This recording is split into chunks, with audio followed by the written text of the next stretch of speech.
what I've seen for most luxury brands is a increasing level of engagement, starting with brochureware. I don't know why the formatting came out all wrong, but we can fix that if you want a copy of this particular slide. Brochureware engagement to transactions, right? So people are getting more engaged. So what have people been doing, right? They've been creating little product catalogs. I mean, most of the brands, luxury goods space, have product catalogs. And it could be multimedia. It could be done through video, or it could be done through just images, and you sort of like flip through it on a touchscreen device. Some of them are doing fashion shows. You see a lot of information about the brand and anecdotes, kind of building that relationship with the consumer that they do on the website. But these are effectively glorified websites, is what I'm seeing on mobile devices.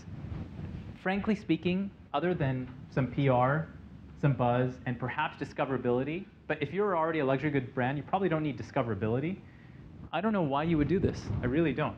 I would put up a touchscreen version of a mobile website that basically has all the same media interaction, because you're not using any hardware components of the device, meaning the camera and other things, to put up brochureware. So I think this is a waste of money. I would put up an HTML5 or mobile web version of your browsing site if this is really all you want to do, and it costs less too. It can also be optimized for different device types. Yeah. Just do it in an ad. Why not do it in an ad? Yeah, absolutely. It's a great idea. Yeah, I think so too. You could actually take the ad, run it through ad networks or directly from your agency, and put it in other apps, and you have probably much wider distribution. You're just paying for it. So the amortized cost of what you would be putting into an application, you just break that cost into a CPC or CPM basis and get it widely distributed. Great idea.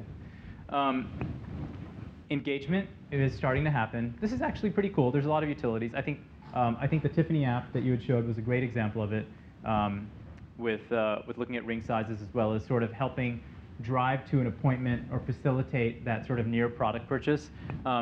These are all forms of engagement. That's really utility, but you see a lot of photos, videos, games, music, personal shopping.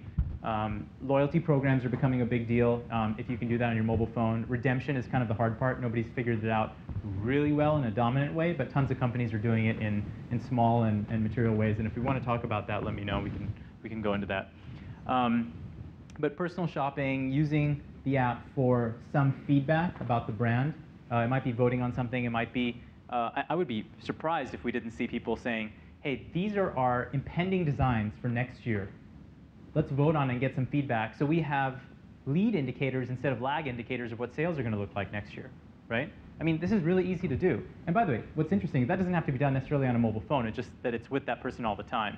But it can be done perhaps in a more elegant way. I mean, I can imagine a major brand having a fashion site where they show 10 outfits that are voted on for the next year, and you can shake the app, and every time, so the outfit switches on the model. There's a lot of creative things being done here.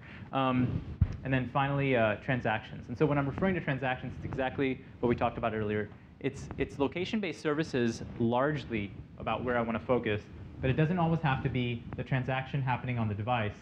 It also includes m-commerce by driving an in-store sale, and I think that's a big deal. And so I've already sort of jumped ahead and talked about it because of the question, but location-based services have a unique opportunity to create a lot of benefits to take advantage of those assets these brands already have with flagship stores, brick-and-mortar stores, demand leveling of individuals that might be working in a store because they can't handle too many customers coming in,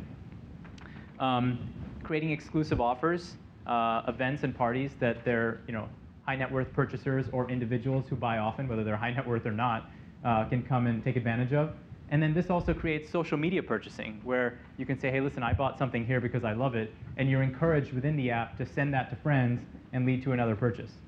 So there's a ton of things being done, especially around location-based services and purchasing together, and the amount of disruption that we're going to see in this space, not just in luxury goods, but generally in mobile, is huge.